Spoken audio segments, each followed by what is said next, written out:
Welcome to the EmpowerHer Entrepreneur podcast with Janis Boudreau, the ultimate destination for fearless women business owners ready to conquer their next level of success.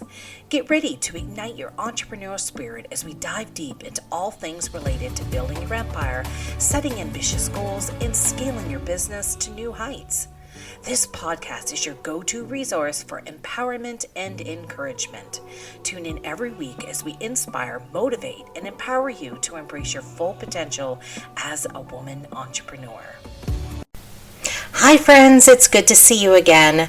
I have decided on this topic as I've been actually doing some learning, as I always am, over this last 18 months. I actually use a corporate coach, and one of the big focuses that I've had to do over this last year is let's recognize people pleasing. I would say for most of my life, I have been a people pleaser. I am somebody who, out of guilt, makes choices, decisions, joins things, goes to things, wears things, so many things. I would like to say I know it's out of the goodness of my heart. I think everybody by nature just wants to belong and be a part of things. But when you're a people pleaser and you're a business owner, it takes on a whole new realm of itself. So here comes Janis, who owns her foot care business. I think I started about 14 years ago, and I used to be an only practitioner. I really struggled with people pleasing when it crossed over the line with the clients. When it went into that, it's one thing to people please with your friends, but you can really get caught in that with clients, and I had to recognize it. I wanted sometimes to please them so much, something that, say, should have been $30 for a foam to help treatment or a product. It's like I wanted to please them so much, sometimes I didn't even ask the full cost of a treatment, service, or product, because I was in such a please mode that I wanted to, well, sure, right, we always want repeat clients, but if you can imagine, and I mean this is over a decade ago, that I really struggled with that. I mean, the ask wasn't there. I felt almost embarrassed. Instead of 30, then I'd give it to them for 25. And that really made me struggle in business, especially in the early years. It's one thing to make decisions in business, such as costs, whether it be service or products, that you keep it a little lower, you're growing, and then you increase it. I mean, that's a totally different choice. That's a strategy that you're using.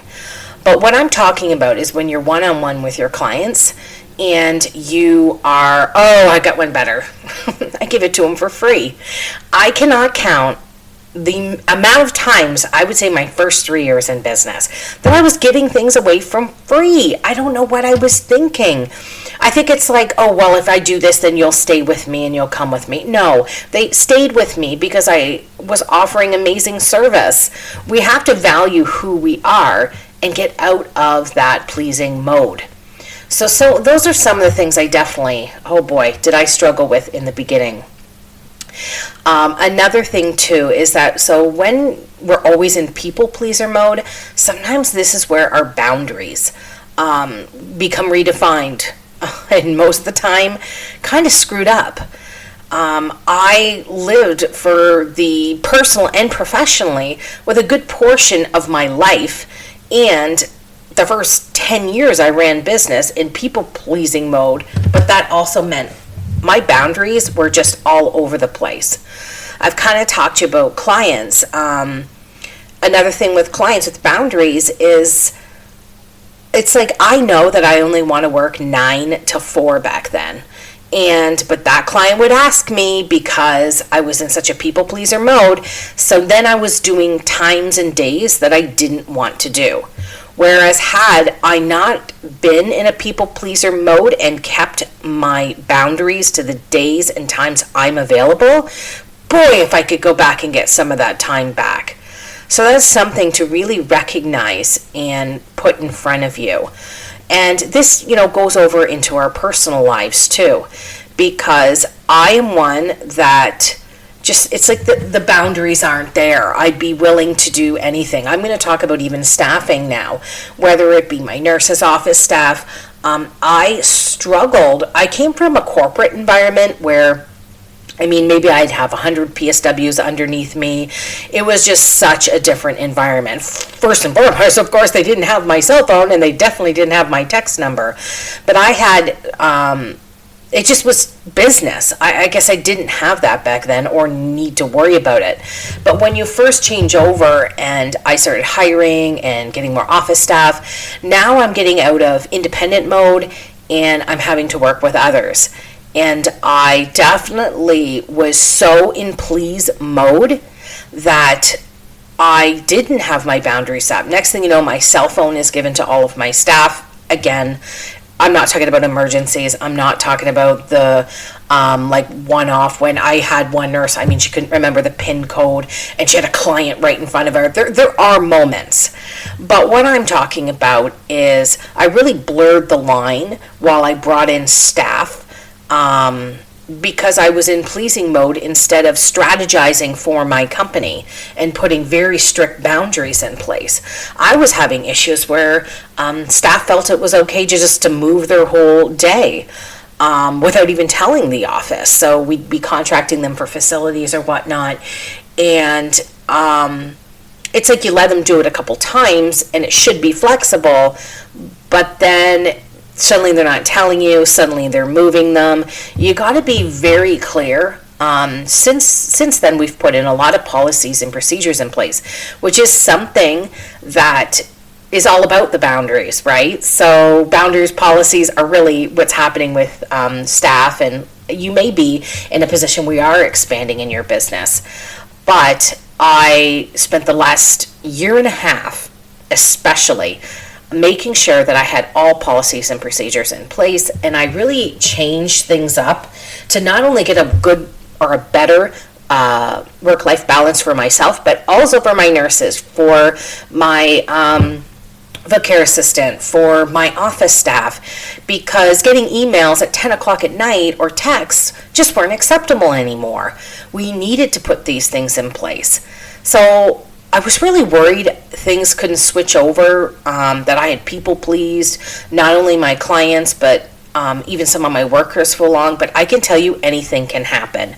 My company in the last year has been the best run it has ever been. We just stuck to it, made changes, no texting, again, emergency, after 5 p.m., unless it's clinic related. Again, imagine a nurse was locked out. There are reasons, right, guys? But the bigger picture is we put those things. There's time off request forms now.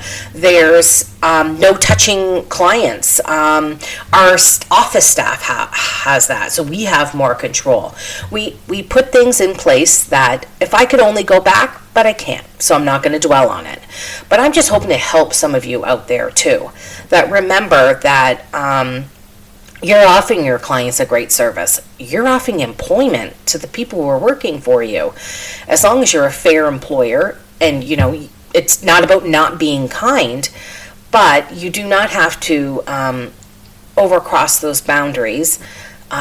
Generally, these two groups, you can develop great relationships, but they're not your friends.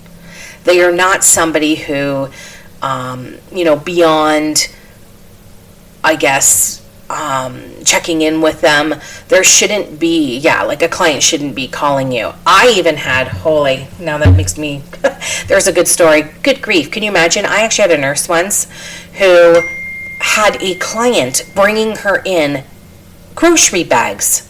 Why? Because she let the client know, she doesn't, she's kind of doesn't have enough, and, it's always nice to get snacks for my kids. Can you imagine the overstepping? I had never seen anything like that. The client actually came in with bags of groceries. Obviously, it was completely unprofessional and acceptable. But everybody's got a different meter as to what they need to know is okay and not. I've had to tell nurses, please do not add clients to your Facebook page. I do not have any clients that I deal with. I have a couple suppliers, which is a different relationship altogether. We communicate, especially when I'm out of country. But those are things that, it's a people-pleasing mode. The clients are going to cross, hey, let me add you to your Facebook. No. Say, no, I only keep it for personal. You know what? You can even just fib a little and say, I don't do social media. There's a lot of things. But yeah, I've seen some stuff over the last decade for sure where people blur the lines a lot. They're in such that people pleasing. And a lot of times they're doing it out of guilt. I mean, guilt is the number one reason why we please and we do a lot of the things. How many times have all of us, let's talk personal life, choose to go somewhere or do something and don't want to do it? Don't back away, I should say, from trying new things and joining, because you can make the decision to not go again. But how many times do we do things because we're backed into a corner? We need to change the strategy here. We need to look at what is happening. I encourage all of you, if you can do it now, if you can do it at the end of the podcast, to get out a piece of paper and get out a pen. How many of us, and divide it into 2 sections. Business, 3.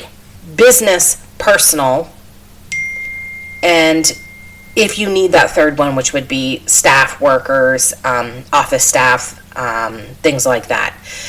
Now create a list of all the boundaries that you know are being broken in those areas. No, let's really look at it here, because it's something that I was asked to do recently, and I looked at the things I was just amazed.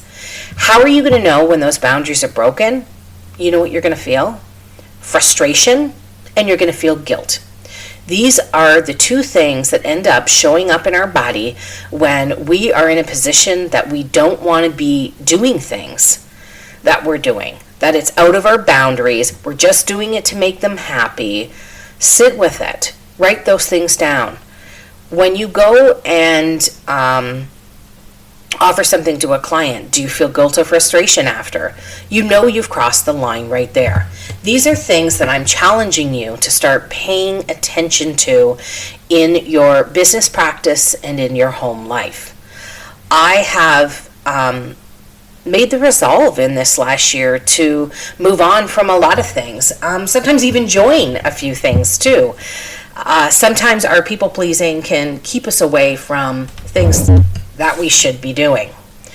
I know that for myself, people pleasing has even caused me to be a person I didn't want to be.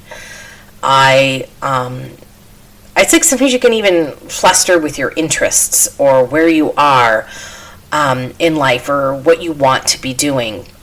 I don't know. I really can know for myself in this last 2 years, I have now a really great, strong group of women that I hang out with. Do we see each other all the time? Absolutely not. The amount of these people, there's no more than 7 that I keep very close in my life that I can rely on. And I realize that these are people who are not putting me into frustration or guilt. And the funny thing is with them, is because I can say no. That's a big one. That they're still going to be there for me. You have to ask yourself, let's go back to clients. You got to jump through hoops. Do you really want that client? If they're leading you to frustration and guilt and pushing your limits, it's just not worth it. I kept a lot of clients way too long that I should not have, and it definitely bit me. We've also worked in this last year at looking at our clientele who, I hate to say it, but if you're putting so much energy into those clients, or how about this, a product or a service, if it's not working, it's not working. Give it, the first quarter or, 3-4 months, whatnot, to check something out. But if it's not working and it's causing you more frustration, let it go. Recently, I actually closed down a clinic in a far location. Why? Because it just wasn't worth it to me anymore. I found the struggle of being way up north was difficult, replacing staff. Yes, it was profitable. I probably, lost about 20 grand that I earned off that location.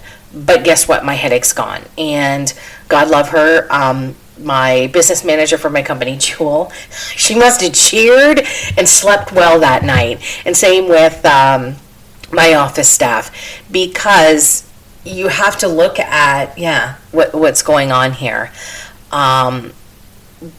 Sometimes you have to let things go. I was trying to keep the nurse up there happy, the clients up there happy. The clients just didn't seem happy, no matter what we could do. I mean, there's different areas, it is what it is, but at the end of the day, it was so amazing to just walk away and resolve from it. That was actually just recently. And how you know when you're getting rid of bad boundaries and things that you are just trying to please is that it feels really light after. So when I closed that clinic space and I moved away from that location, I felt so light. I was like, okay, yeah, I'm walking away for some profit. But if you're not spending, it's like saying 10%, sorry, I gotta say this, it's like 10% of your income is coming from something that's causing you 50% of your frustration. There's something bloody wrong, ladies. There's something wrong. That's where, no. If you're making 50% of your profit, then 50% of issues should come from that area, not the other way around. That's when you know you're, off sync. And it could be for a service too. If the struggle is real and you've given it the proper amount of time in marketing and you're trying to, like I said, please yourself, please what you're... Sometimes we get in please mode like we're trying to be bigger than we are, so we have to have all these services and products, and we're just in that mode. But that itself can, like I said, drag you down. So it's almost like you're pleasing yourself, if that makes sense. Or you're really pleasing everyone around you because you've got this image that you have to obtain, and I have to have this product, and I have to have this service. Okay, well, if it's going to drag you, you're getting dragged down a rabbit hole, and you're not putting the time and energy. So, like myself, we decided to move away, and now we're relooking at, okay, what pleases us the most? What is the least amount of work for us? And that's where we should be putting most of our energy and growing that area. Well, for us, our facilities and our clinics are amazing. What we learned is that we couldn't do home care in areas that we were not based with office staff and managers. That was a revelation. We stopped pleasing nurses from far away. We stopped pleasing clients that were too far and we couldn't accommodate. We chose us. We put new boundaries in place, what we were going to do, and it has worked out absolutely well. I still, I struggle with it. I struggle with making everybody happy. I'm a generally caring person, and a lot of us who are people pleasers are. We are people who, it's not even necessarily about us. It's that we just want to see everyone, whether it be clients, workers, and family. We want everyone to do well. But I think somewhere along the way, we've got to learn that that doesn't mean giving a piece of us. So with that being said, I've been saying no a hell lot more. I have been basically, I hate to say, removing people from my life, removing activities from my life that don't suit me, adding ones that I love, that please me and not somebody else. I'm not kidding. I'm pretty sure I'm going to start water aerobics next week. Why? Because I love older people, and I'm sure Betty, who's 75, is going to be in my group, as well as many other older ladies, and that's just my jam. But I'm choosing to do that instead of going with the mainstream that I should be doing all these different things to work out. I have a lot of people in the workout industry, so it's like, oh, I should... one of my girlfriends owns a yoga studio, so sometimes you feel like, well, I should be, gravitating towards that. God love her. She's actually one of my best friends, but it just wasn't my thing. So to make her happy, I had gone in the beginning, and then I pulled away from it. She's actually someone I see quite regularly, but she understood and she didn't even question me on it. That's what makes a good friend. But somewhere along the way, I think that if I'm their friend, I've got to do all of these things, right?